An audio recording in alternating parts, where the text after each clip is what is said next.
smaller town or edges of city, younger families and sort of moderate incomes. There's quite a clear band of them right around the outskirts of Sheffield, particularly towards the eastern side, and then patches across lots of Doncaster and Rotherham. So that's them.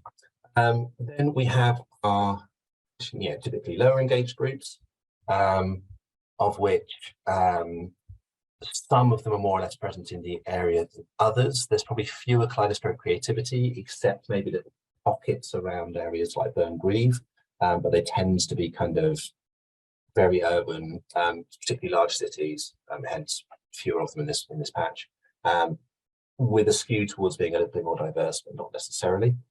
Up our street is lots of those kind of, it's the kind of classic northern terraces, so quite long-standing settled terrace communities.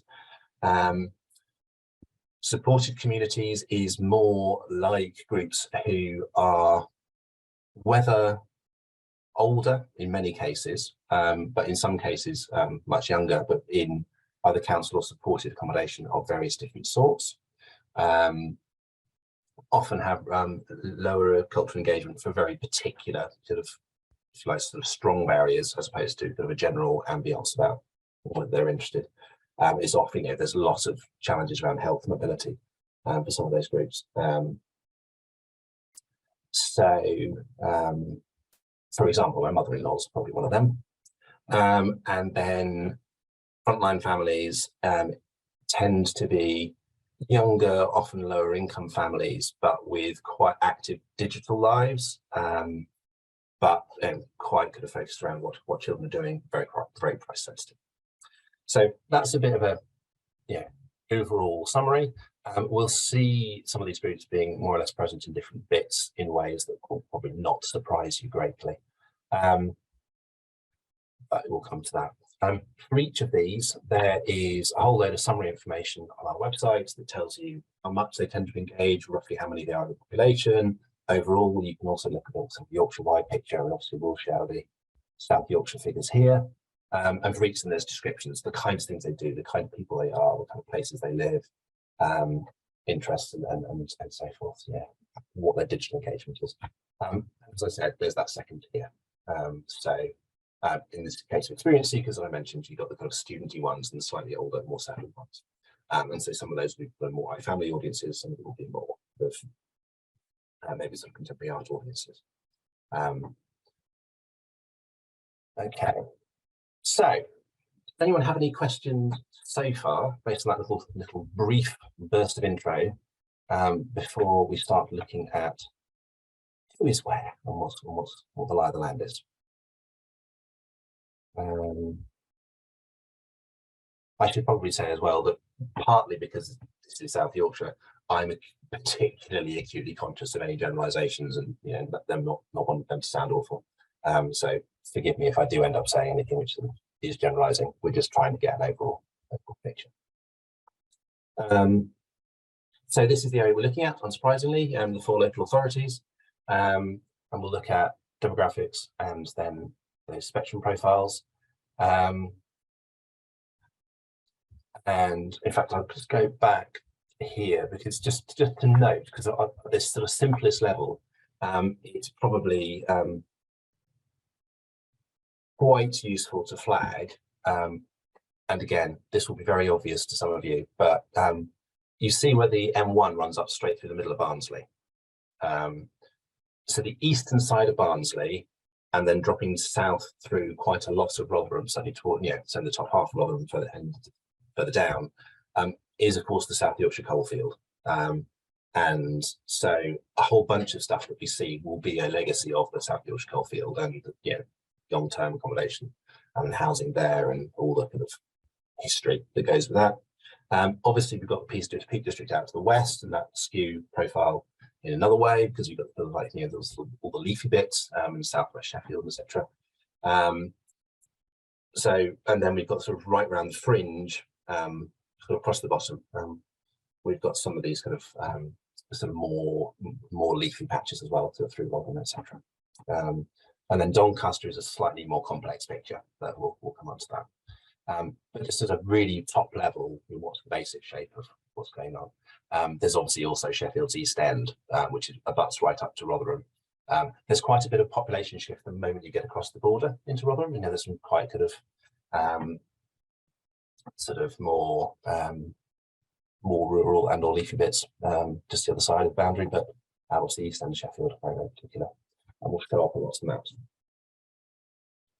So, say very top level, looking at the overall population, it largely looks pretty typical in lots of ways. So, typical number of families, typical number of retirees, typical number of students.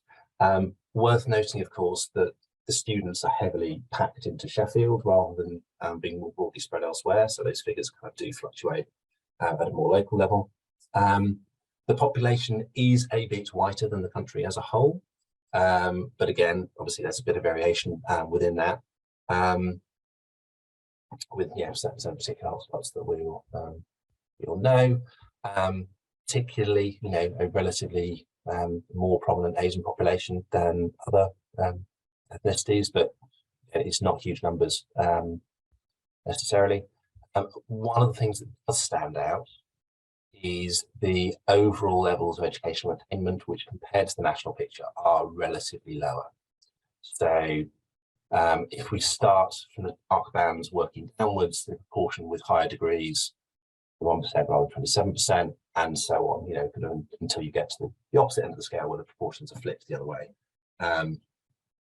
That won't be a huge surprise to people, but it is worth noting that it's there and relatively prominent.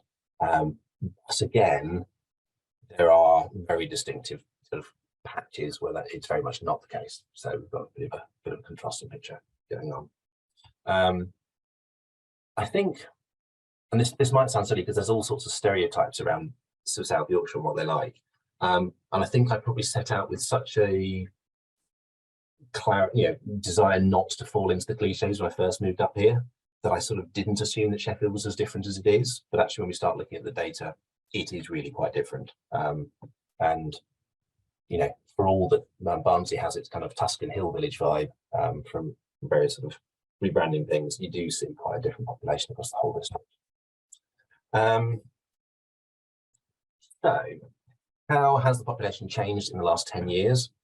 With a caveat that the 2021 census was, of course, carried out during the middle of COVID, which probably didn't help in terms of, the data and how robust it was and so forth. But what appears to have happened is that the population of South Yorkshire has got a little bit older. Not radically, but just a few percentages older at the top end and slightly down a bit at the bottom end, which, unless that's skewed by students not being in residence at universities at that particular moment in time, is maybe something to note. Of course, the population's got more diverse, but frankly, not as much more as I would have expected. And that's maybe linked to that younger population dropping slightly. So, the younger population of South Yorkshire is much more diverse than the older population. But I guess if that group is shrinking rather than growing, then that is probably, slight speculation, but that might suggest a bit of a population drift towards the likes of Leeds and Manchester amongst younger groups. But still, so it's a bit of a shift. The bit that I touched on as a potential, a slight horror show in terms of, which is probably going a bit far, but the proportion of retirees having jumped from 15 to 22% is quite a big shift in terms of behaviour and travel patterns and engagement and various other things. Interesting to see the proportion of people are unemployed having dropped quite that much proportionately. That surprises me. But you can see there's quite a big shift overall, and quite a bit of a drop in the proportion of people being employed as well. So that's kind of maybe an interesting shift. And where we saw that South Yorkshire had a relatively lower levels of educational attainment compared to the country as a whole, that is balancing up. The proportions are increasing, which normally you'd see being driven by rises in the younger population, because that's the group that tends to have higher levels of qualifications and things. But but apparently not in this particular instance. Yeah, so there's a bit of a shift in the population overall. Obviously, we could look at that at the more granular level of particular areas, but yeah, that's the overall lie of the land.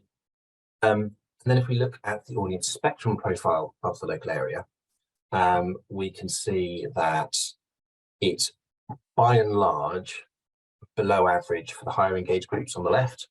By and large, it's above average for the lower engaged groups on the right. And a bit of fluctuation around the middle, particularly many of these kind of like trips and treats, those sort of middle income youngish families. However, and we'll see that in a sec, it varies really quite dramatically by local authority, or rather between Sheffield and everywhere else. But worth noting, we're talking about almost 40% of the population in those two lower engaged groups. So that probably does mean that the cultural offer needs to be actively pitched to be more inclusive than other areas in order for people to be able to engage. When we look at it in a little bit more detail, split each of these groups in two, we can see kind of the particular makeup and character of these groups. So, are there more of certain subtypes than others? Of which, for up our street and frontline families, we're seeing more of the second two subtype. So up our street, that tends to be older. Frontline families, it tends to be the ones who are a little bit younger. And again, for each of these, there's more detail in terms of particular profile, but it means you can be a little bit more specific about who's living where and their particular kind of behaviours, tastes and interests. And then, trips and treats, it's fairly even, but there's a bit of a skew towards these kind of slightly more suburban types. And that's why we're going to, as we'll see in a sec, we tend to see them spread out right around the edge. Yes, that's broadly speaking who we're looking at. In terms of overall population, Sheffield is a little bit under half of the total population. Doncaster, though, obviously newly a city, and a third of a million people. And different places have relatively different proportions of certain types of people. It's worth noting that Rotherham, although we've pulled out a couple of groups, is a little bit nearer the average for lots of things, so it's not quite as distinctive. And disappointingly, because I was hoping to be able to go look at all these particular groups of younger people in Rotherham, particularly given Deanne and Lou and so forth, from various children-related things in Rotherham. But yeah, it's part of the overall picture. Clearly, it's a big audience group regardless. So we are seeing most of the higher engaged groups in Sheffield, up to 23%, which is double anywhere else. We're seeing higher proportion of the lower engaged groups in Barnsley in particular, particularly East Barnsley. More skilled trades though in Barnsley, which might be of some interest, but also more entrenched ill health and so forth. Slightly more retirees in Rotherham. The rural bits around Doncaster is picking up lots of those home and heritage groups. There are also pockets of them towards the peak out on the west hand side as well. And of course, Sheffield has the most diverse population, including Asian British. So, if that's the overall shape of it, this is the sort of local authority by local authority spectrum profile, just to give a bit of an indication. So metroculturals, they aren't anywhere apart from Sheffield, and they're even so in very low numbers. There are more community land culture buffs, particularly in that band out towards the peak, than anywhere else in Sheffield. And experience seekers, it's a really big group, quite a substantial, important group in terms of certainly engagement within Sheffield, but really not that present elsewhere. So that's the kind of the big standout difference. And then you see a little bit of a skew and a bit of variety in certain different places. Barnsley has a little bit more of those kind of settled northern terraces and the upper streets, but it's a bit of a mixed picture elsewhere. The only one of the lower engaged groups that's highest in Sheffield is close creativity, because they tend to be in larger cities. So that gives us our overall picture, and it does pull out the Sheffield is a little bit anomalous in various ways. So, and again, just going to check that Anyone put anything in the chat or any questions that anyone wants to pick up before I keep going? No, all good.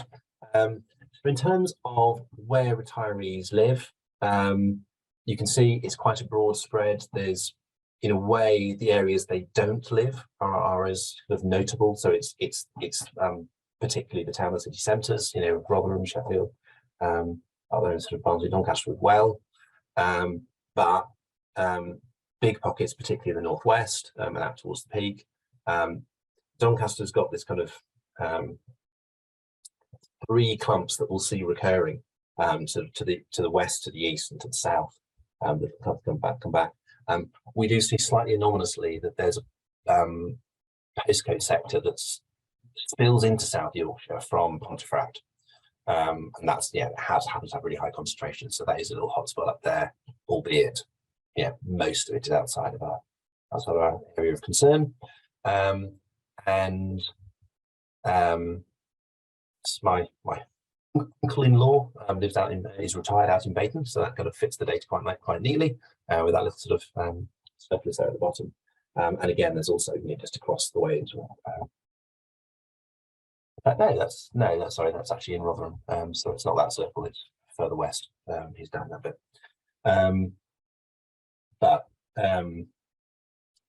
Yeah, you can see there's various different concentrations. This is split into quartiles, so essentially everywhere that's shaded is in the top half, of which the dark one's the top quarter. And then if we look at professional occupations, unsurprisingly, there's quite a sharp divide down the middle of Sheffield. There's quite a sharp divide down the middle of Barnsley. Rotherham, there's a bit of a sort of more of a speckled north-south split. And again, we see at least two of those areas of Doncaster that we normally see that little triangle. Two of them kind of light up when we look at the professional occupations.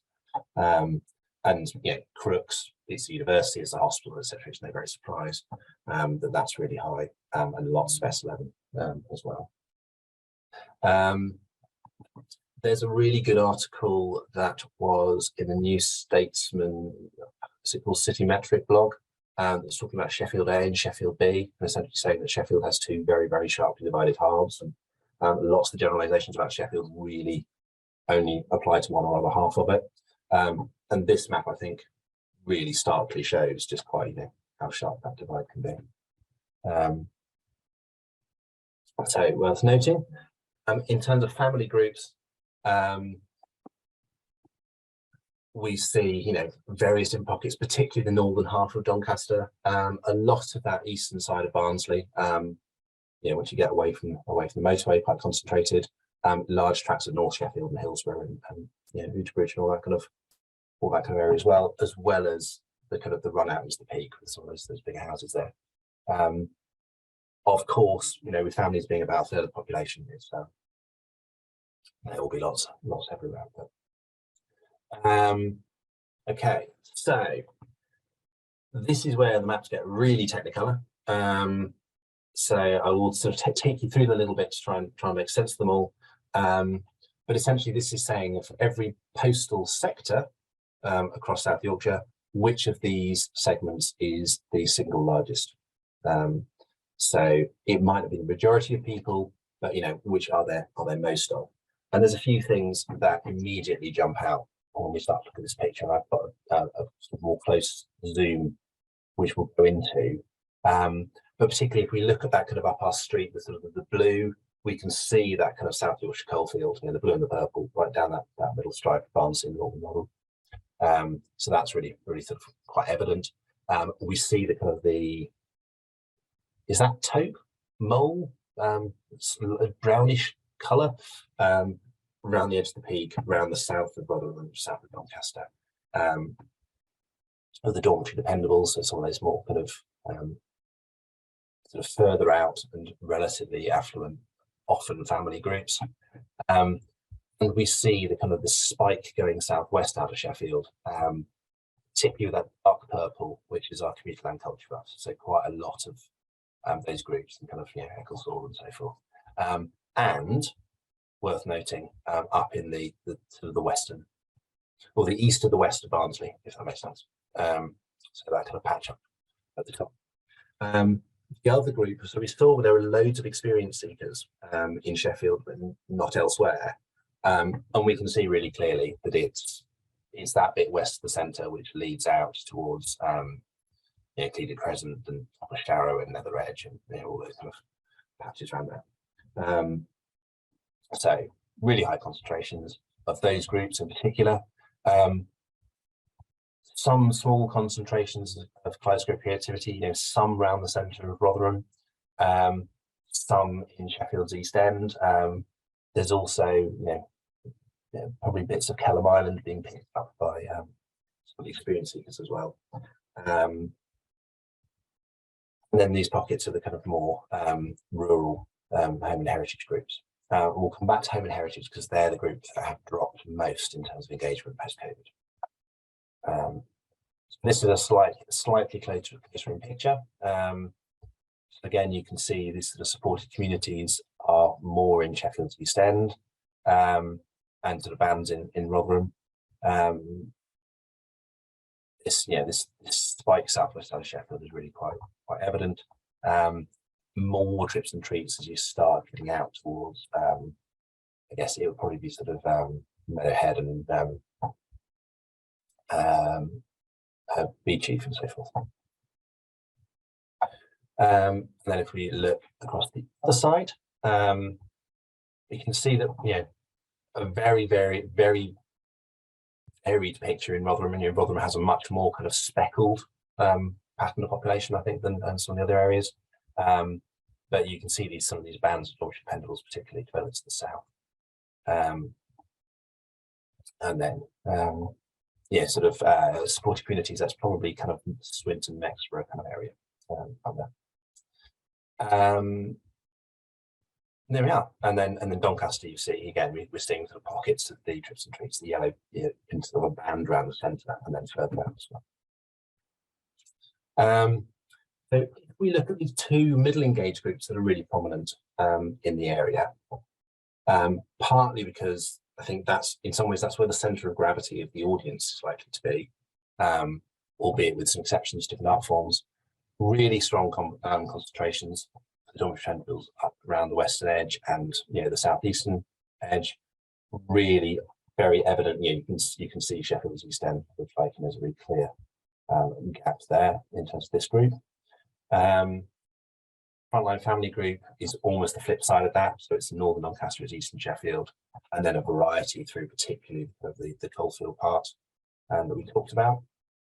Then trips and treats, again, listing in the centre of Sheffield, quite a prominent band around there, and then other groups that are spread across the whole area, particularly across the southern half of Rotherham and Doncaster.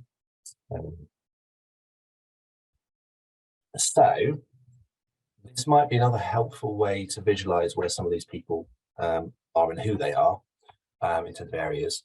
So we can see, even at the highest level, there's only 12% metroculturals in any particular sector, but it's the pockets up near the university, Nether Edge, etc. Forward, that will be no surprise to anyone.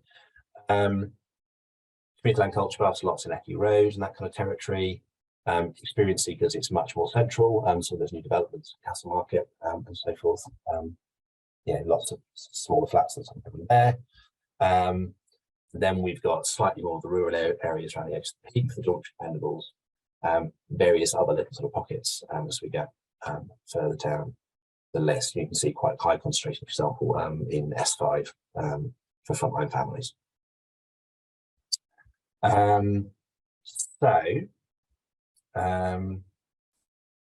If that gives a bit of a flavour, it hopefully then gives a way of taking this overall picture, using the profiles that are on our website to say, well, if we look at these people, we're looking at these particular places, what can we say about, are they more likely to do this art form or that art form, or be motivated more by high profile names or sort of cultural reputation of things or various other things. So hopefully that will be a helpful way in. I think in terms of how we are doing for time, shall we keep going for a little bit and then break in a sec? I think we've probably got trying to do that. Does anyone have any questions so far? I'm aware there's a lot of information flowing out at the moment, and depending on your familiarity with the audience spectrum, it'll be more or less clear. But if anyone has anything they want to check or clarify, or then please, now is your moment. Before, okay, in which case I will hope that means it's all amazingly lucid and sure. So this is then looking at some actual Booker data. So as you can see, in terms of the range of organisations that have surveys within the local area, that's quite an extensive list. You can probably tell that a couple of us are based when we were doing the survey side, a couple of us were based quite locally, so persuading lots of people to get involved. So it's quite a broad picture. We're often, when we're looking at the results, looking at anyone who lives in the area, regardless of where they filled out the survey. So they could have filled out surveys in Leeds, Manchester, Derby, or wherever. But of course, there will be a tendency for it to be local venues that are driving that. And there is, of course, potential to do more intensive local collaboration on some of these data sets and look into it in more detail if people want to, and just chat to us about that if that would be of interest. But here what we're seeing is the overall profile of visitors of various sorts. So there's local visitors to local organisations, i.e. people from here attending here, so it's that set of organisations. There's local people visiting elsewhere. There's non-local people visiting within the sub-region. Obviously, the largest group of those is locals visiting locally. And what we do see, partly because a number of the places that are doing surveys are free and freely open to the public, and lots of council-run venues. So we are seeing a relatively higher proportion of some of those typically lower engaged groups. Particularly some of the family groups really quite prominent. So Facebook families, frontline families, trips and treats relatively high in the mix as well. We know there's lots of kind of family-based museums and attractions and farms and whatever available. So that that's probably what's driving lots of that. It's worth noting we did a bit of analysis for Doncaster Council a while back, looking at the overall aggregate audience to all the different sites that they funded, and the cast as well as a number of museums and galleries and other sites. And it made it clear, Doncaster in particular, we saw had a really big frontline family audience. And although they were technically underrepresented in who they were reaching, they were nonetheless reaching in much higher proportions than you would typically expect elsewhere across Yorkshire, but also elsewhere across the country. So there is clearly quite a lot of success in terms of these sort of more inclusive audiences going on. But it's worth noting, relatively, substantial spike of experience seekers. We know there's only one place they're coming from, given the profile we saw earlier. But a bit of a mix. We can see there's a chunk of non-local metroculturals coming in. So that's a super culturally engaged group. There's a decent chunk of them in Manchester, for example. Some of them in Leeds, not quite as many. So clearly people are getting pulled into South Yorkshire to attend from those groups, but it's not huge numbers. So that's the overall picture. You can see a big concentration around these middle engaged groups, perhaps unsurprisingly given how many of them there are and availability and the overall offer. And we can see relative to those sort of local non-locals, almost all the metroculturals are non-local for obvious reasons. People and culturalists are travelling in quite high concentrations. Middle engaged groups travelling in relatively high concentrations, because these groups are more likely to travel because they are more motivated on average to engage, and also better able to more means, more transport, etc. Experience seekers, interestingly, do tend to stay local. So realistically, that kind of 15% of the Sheffield population, or whatever it was, going to be attending, particularly in Sheffield, but they may then start locally, but they're not going to be travelling, to the next city quite so easily. Unless by the next city we mean Doncaster, which is me. And of course, some of these lower engaged groups are much more likely to stay close to home, which isn't any great surprise. So, in terms of where people are coming from, so of all attenders to that list of local venues, I think the thing that struck me here is, given that the population of Sheffield is 50% bigger than the population of Doncaster, there's not that much difference in proportions here. So we are seeing relatively high levels. I don't know if that's, it could be partly a product of which venues happen to be collecting most surveys. So I wouldn't go overboard over interpreting it. But I think it's kind of notable. And that's probably reflecting some of that kind of wider family audience we're seeing in the figures. And substantial chunks from elsewhere in South Yorkshire. So really we're talking about this kind of bottom 50, 65, 76, 3/4 of the audience is locals attending locally, as we'd expect. In terms of people attending from elsewhere, there's more from the East Midlands than West Yorkshire, albeit obviously the East Midlands is a bigger area, but nonetheless suggests that the West Riding isn't so much of a thing in terms of driving behaviour. And relatively small proportions from elsewhere in the UK, but not entirely insignificant. Some of that will be coming in from the northwest. What we are seeing is quite a different picture in terms of particular local authorities. So Barnsley seems to be getting more people coming in, I think, particularly from West Yorkshire. So that's that big picture there. Whereas it's less the case for the other areas. Particularly Sheffield is particularly dominated by its own local population in terms of engagement.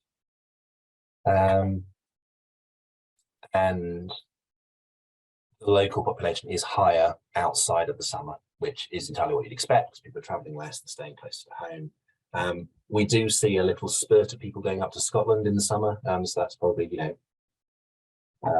festival plus tourism, etc. So that's a little bit of that visible there, and a few more people going East Midlands and elsewhere. But again, that's not very surprising. The main thing to note really is that things like Christmas shows will tend to be more local. So you can see that kind of quite prominently there on the right. However, this is just a function of where particular venues that program particular high concentration of things happen to be in the data set. So we know, for example, that it can be quad. There's a lot of film programming, and so actually lots of the other venues that are in South Yorkshire don't program that much film that are in Audience Finder, and so Derby suddenly sticks out as being a big chunk of that data. So again, have to be a little bit careful about over interpreting it, but we can see largely across most of these art forms, it's people staying pretty local. So now we get on to where are the big concentrations of bookers. And again, this is based on Audience Finder. So it's not every venue. So for example, it doesn't include Sheffield City Hall, but it is including lots of the others like Cast and Barnsley Civic and Rotherham Theatres and Sheffield Theatres and various others. As well as, of course, all the other venues that people could be travelling to from South Yorkshire. And what we're seeing here is the big spike towards the south and southwest of Sheffield that we would expect to see in general. And this is based on, just to confirm, this is 2017 to 2019 data, isn't it? Yeah. And we're also seeing pockets in Rotherham of relatively higher concentrations. Might be partly driven by having multiple venues sort of surrounding as well as a bit of a factor. And Doncaster, we start to see, bits of these kind of that triangle I talked about being a little bit evident, and some high concentrations in West Barnsley. So what we do see is very much a kind of lower concentration in East Sheffield. So yeah, this will be entirely unsurprising for anyone that's spent any time with demographic maps on the Sheffield Council website, which I assume is not just me, where if you look at all sorts of measures of health, unemployment, deprivation, also non-English speaking communities and so forth, very high concentrations in exactly the same wards, which therefore often plays into low engagement levels. If we zoom out a bit, we can see some of those other concentration hotspots. There's little pockets up just outside South Yorkshire, but up towards I guess that would be Goole, also West End of Hull. Other concentrations out, which once you get further down into Derbyshire, around Lincoln itself, again there'll be lots of probably student audiences around there as well. Leeds, it's a bit truncated, but we get that kind of clear spike northwest out of Leeds. Big patches in South Manchester, but they don't tend to come across the peak, so those will tend to stay loyal to Manchester in particular. But yeah, so that's the overall. It's quite a variable pattern, but the most obvious distinction really is that pattern around Sheffield. And if we look at who's attending by profile across South Yorkshire, you'll notice this looks very different from the map we showed when we looked at the overall population by profile. So a lot of these middling age groups, Dormitory Venables, Trips and Treats, kind of brown and yellow, much more visible, much less of the kind of up our street frontline families groups that were so prominent down the middle. The patches of community land culture buffs are more visible in the data. So yes, Southwest Sheffield, West Barnsley, etc. But it's really quite clear these big concentrations. Bits of southern Doncaster as well. They've got sort of quite high concentrations. So what we're seeing is essentially the attending audience doesn't really look like the background population all that closely, which is maybe worth being conscious of. But we do get this ring of trips and treats around Sheffield, and then quite big patches of them elsewhere in the region, particularly down the middle. So if that is who we are seeing attend, and again, this is based on 17 to 19 data as well, isn't it? Just to be clear, yeah.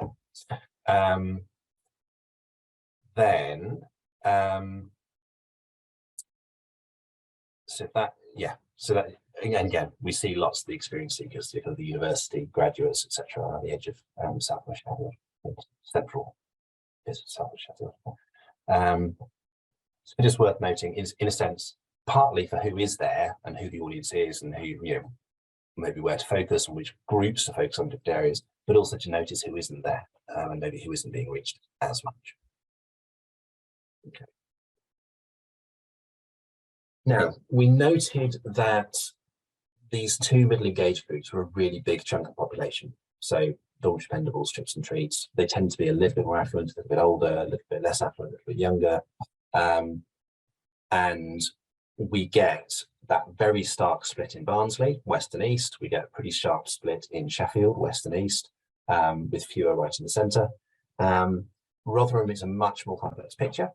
But you can see kind of quite a lot of variety there. Doncaster, again, we get these kind of this triangle of these sort of slightly older, often higher engaged groups, skewing towards the Dormitory Venables. But these groups are relatively resilient in terms of post-COVID attendance. So they're likely to continue to be quite significant, but with different drivers and motivations and interests. So Trips and Treats, it's much more the case that focusing on family programming and things planned around the interests of children is likely to be sort of more prominent as part of the mix. Dormitory pendables, it tends to be a little bit more like a big mainstream adult content that they go for. Again, big organisations, but again, maybe worth noting particular patches where you make best targeting. Shall we pause for 5 minutes and then look at how sales have changed since that 17 to 19 period we're talking about when we look at the 2022 audience and how that's changed. So that's probably enough time, hopefully, people to have a little mental breather. I suspect that in my enthusiasm for all things South Yorkshire, I might have gabbled through bits that my colleagues were going to do, for which I apologise. But anyway, let's move on to the next bit and look at how things are changing. So, the overall picture, if we look at different groups, is that of course there were big drops in sales during the pandemic and returning, but notably there's some of the same groups that were average or increasing before the pandemic have actually then come out of the pandemic as higher as well. So it feels like there are some background trends that were accentuated by the pandemic, rather than just being the case that it completely flipped things. So this is looking at assuming that whatever the proportion was in 2017 is held as 100, has it gone up relative to that for different groups? And we can see particularly that the groups that tend to be older are coming out substantially lower, and most notably the home and heritage group. So some of those older, more traditional, middle-engaged rural audiences are much less likely to have come back than particularly lots of the family audiences. So where we showed the mapping earlier of where the higher concentration family audiences are, again, those become more important as potential hotspots of audiences. And if we look at the change in the local bookers by group compared to previously, again, we can see family groups sticking out. So the frontline families, those trips and treats that we spoke about in those areas that we mapped just now, are above or back to pre-COVID levels in a way that is really not the case, particularly some of these older groups. Home and heritage, you can see a really big drop down, but also noticeably the commuter land culture buffs, because that's the group that we saw quite big concentrations heading out, sort of southwest Sheffield, sort of Ecclesall Road kind of area, etc. Greystones, Fulwood, etc. A really big core audience group, really typically highly engaged in the past, absolute mainstay of drama and classical music and opera and various other art forms like that, and they are substantially down on what they previously were. It's a much better picture when we start looking at those more contemporary audiences, the experience seekers, the kind of younger graduate types, and again some of those sort of middle engaged family groups. So we're seeing a little bit of a shift in the audience profile in terms of who's engaged. Some opportunities around those family groups as well. So this then is comparing those local bookers to the local population. Again, we see that contrast.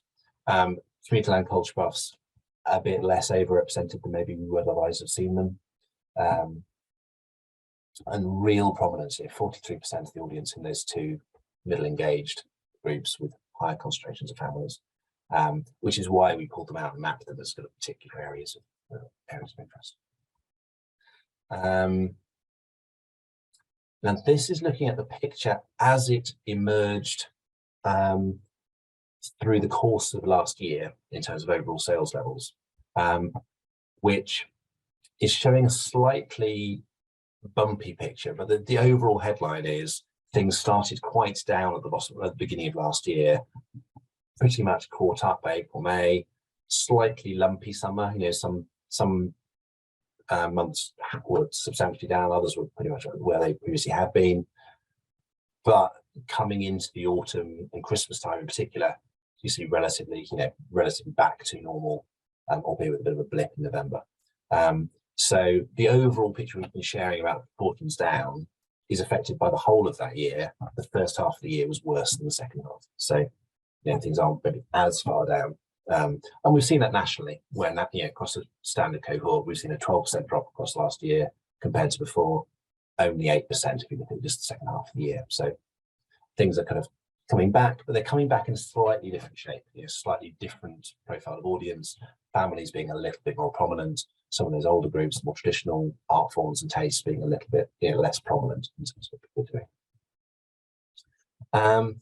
And then if we look at where people are engaging, more compared to less than before, we can see that broadly speaking, with some variety, but the map is more orange than it is blue. So, there is a tendency for things to be down across the board. But there are a few patches of here that would really catch my eye in terms of concern, particularly for certain organisations. So these two big stripes out southwest out of Sheffield towards the peak, very substantially down. Those are particularly high hotspots for audiences in the past. So that's quite a big deal in terms of those being down. And something similar as well is the south of Doncaster, south of Rotherham. We see again those kind of slightly more rural areas, some of those kind of older, more traditional audiences, substantially down. If we zoom in just a little bit, so we can see a bit more of a variable picture across Sheffield itself. So, bits of North Sheffield maybe doing relatively a bit better than they were. So lots of those family areas that we saw, Hillsborough and the like, sticking out a bit. There's an odd concentration heading out through Attercliffe. I don't know if that's just about more development and more actual people living there, which is pushing numbers up. That might be the case. And again, you see these quite high concentrations in east of the city centre. Again, that's probably Kelham and some of the developments around there. Oops. And to my shame and embarrassment, Healy is not holding up with lots of the rest of South Sheffield. So I apologise. I've done my bit, but apparently not all my neighbours have necessarily pulled through in terms of their attendance. But yeah, just if you go further out again, we see that there's some bits of positive news in East Barnsley. And again, that's probably some of those family audiences engaging a little bit more. But only the relatively small patches where things are more positive. And I guess is that Wath maybe Wath and Burn in North Rotherham. It's doing pretty well. A bit of a mixed picture, but some concern in terms of what you might have seen as traditional kind of audience hotspots.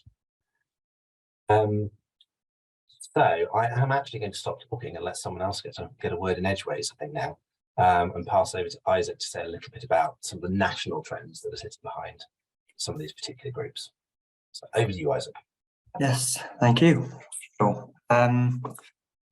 What we're moving on to here is something quite different from the kind of ticketing information and everything that all of our info has been based on. This is from our cultural participation monitor, which, if you're not aware of, is something we do a few times a year, looking at a random sample of the whole population of the UK. In this case, this is around 2,500 people. This recent survey, which is kind of hot off the press. We only got this in the field kind of a few weeks ago, so this is a kind of very recent picture of people's attitudes about all sorts of things, which if you're interested, this will just be a brief overview, but there's an event coming up which will go into a lot of detail about what we've actually found in terms of attitudes across the UK. So we just pulled out a few graphs looking at some of the big segments and things like families and retirees in the area. So this one is looking at just a general kind of have you done in-person arts or heritage or online or kind of a creative activity in your day-to-day, of which we see dormitory dependables, especially compared to some of the others like Frontline families are more likely to have said they've done something in person,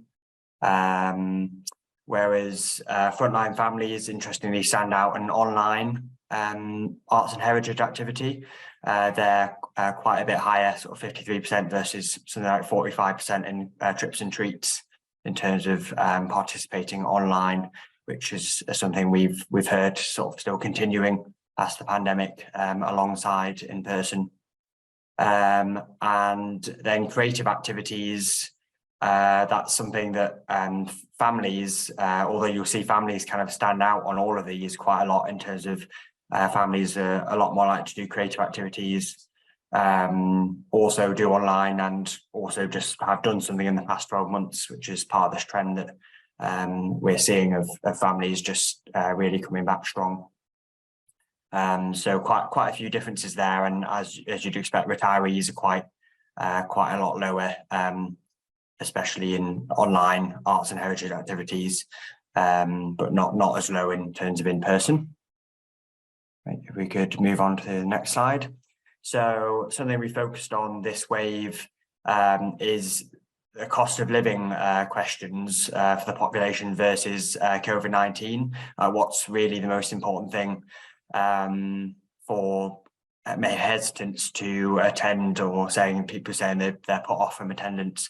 And as you can see, just from the difference in scale, the rising cost of living puts me off cultural attendance. Attending cultural events as a statement was agreed with a lot more, sort of almost 3 times as much in terms of a reason for not attending arts and culture in terms of going back. When we see the risk of catching or spreading COVID-19, that's relatively flat across the different groups. In terms of it's a little bit higher for retirees, as you might expect, that are more nervous. Families are around normal, and dormitory dependables are a bit less worried about COVID. Whereas in the rising cost of living, something we keep seeing is that families are really more worried about the cost of living, as you'd kind of expect. So that's something that's putting them in contrast with their attendance as a frontline families, both obviously a lot of crossover in the groups, but retirees are really much less worried about the cost of living crisis. So yeah, kind of an interesting trend on potential people to focus on, or trends that we see matching stuff that Ollie's been talking about, basically in terms of people's attitudes. Right, if we could move on. So what we're looking at here is kind of a mix of CPM and ticketing data. So going kind of up horizontally is the change compared to pre-COVID. So this is as we kind of saw before, so the commuter and culture buffs, that patch you see in the bottom left, so that's representing the size of the audience in the local area. And then along the bottom we have whether they strongly agree that the cost of living is putting them off attending. So it's kind of what are they actually doing in the area versus how much do they say they're being putting off attending. So what we see here right up in the top right, say for instance frontline families, they are in the area are actually kind of above 100%, like they're really great in terms of coming back compared to pre-COVID, but unfortunately also worried what kind of the most strongly agree that the cost of living is putting them off attending. So there's a bit of a clash there. Commuter and culture buffs are the opposite, where they've dropped a lot, but they are much less worried about the cost of living, and sort of as we would expect, the high engaged groups tend to be kind of different on the income scale. And as kind of Ollie mentioned, there's this dormitory dependables, there's kind of a patch that kind of were quite an important patch in Sheffield, and they're kind of somewhere in between. So they're kind of relatively standard in terms of the cost of living putting them off attending, but they're actually quite good in terms of coming back. They're almost up to kind of 100%. But something to keep an eye on, because they're kind of popular and things like opera and some of the more niche art forms. They could be something that you'll see with being sort of slightly worried about the cost of living, and also dropped slightly in terms of overall. Right, we can move on to some statements. And then across the survey, this is just pulling out just things that stand out that are different in terms of arts and culture more broadly and other things. So we see, as we mentioned, families are more likely to say they're actually attending more arts and culture, is an interesting measure than before COVID. So that's sort of 17% of families compared to 12% on average say they're actually attending more, whereas only 3% of retirees agree with a statement like that. There's really sort of none of them are actually attending more. It's more or less, as you'd imagine. Frontline families say they're more likely to book last minute, because this is a trend we're seeing with people booking more last minute for shows and sort of everything really. So we asked them if they agree they are, of which frontline families are slightly higher. About 45% of frontline families are saying that, but 40% overall agree they're booking more last minute. And that's the same with families are booking more last minute, 48%. A fair bit higher than the average. And as we briefly went into before, retirees not really being worried about the cost of living as much. Only 16% strongly agree they are worried about the cost of living, but this is like 41% of families, so it's really quite a drastic difference in the two groups in terms of really being worried about the cost of living coming. Again, nothing too shocking there, but it's interesting to put numbers to the real big differences. We also still ask about the COVID-19 pandemic, people's kind of general attitudes to it. We find dormitory dependables are less likely to agree that the COVID-19 pandemic is effectively over. So they do seem to be more worried and think it's kind of an ongoing thing, which obviously not everyone kind of agrees with, depending on your kind of framing. They're kind of 5% or so more or less than average, whereas frontline families, which is the big group in the area, 39% of them seem to be agreeing that the COVID-19 pandemic is effectively over. So it's quite a difference to the high engaged group, dormitory dependables. And just more generally, Yorkshire and Humber, which you look at obviously as the region, it's pretty much in line with national averages in terms of engagement and attitudes to COVID-19. There's no big differences as a region, which obviously with a lot of variety within it, things tend to kind of level out. So that's kind of all the big differences of big areas from the CPM that we find. But please do come to the event that we've got coming up that will go into things a lot more. Great. Cool. That's everything for me. Yeah, so see, it's quite a difference between some of those groups in terms of who's most concerned, and it's not, people's worries now don't necessarily map to what they have been doing in the last year or so. So we do have this slight particular risk, I guess, that the groups that returned best post-COVID, because they were most confident or comfortable attending, or indeed felt they'd soaked up enough risk by virtue of having children out in school and so forth, are then the groups who are most likely to be affected by the cost of living. So that's a bit of a challenge there. But also worth noting how long people consider these things are going to be an issue for. So much higher proportions of people saying they think the cost of living is going to still be an issue in 2 years' time. And if you think particularly of those family groups that are going to be worried about the cost of living 2 years hence, that does mean that, for example, when there's the Children's Capital of Culture in 2025,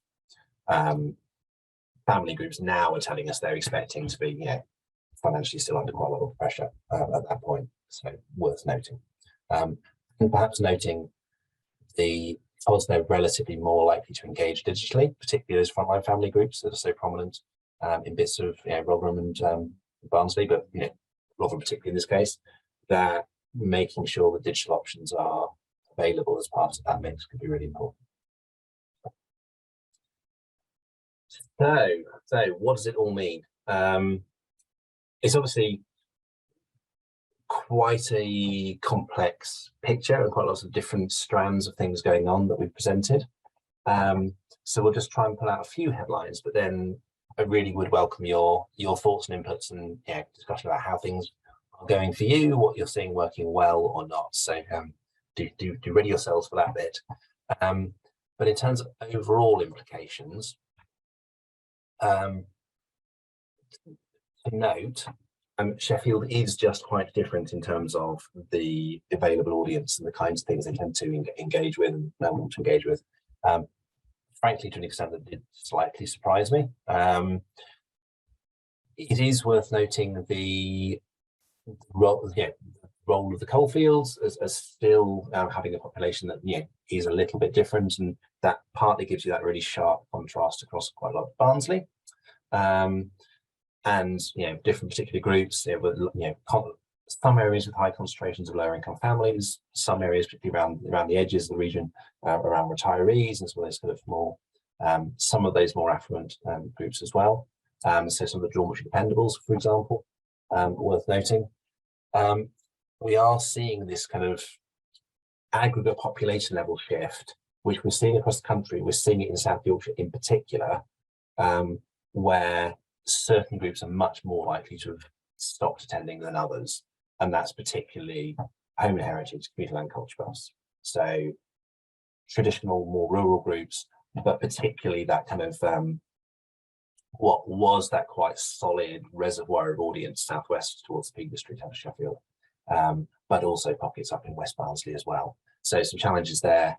Some of the other family groups coming through in sort of on the opposite side of those local authorities, but it's not going to be in the volumes that are going to offset those numbers because those groups are attending so much more than their presence in the population in general.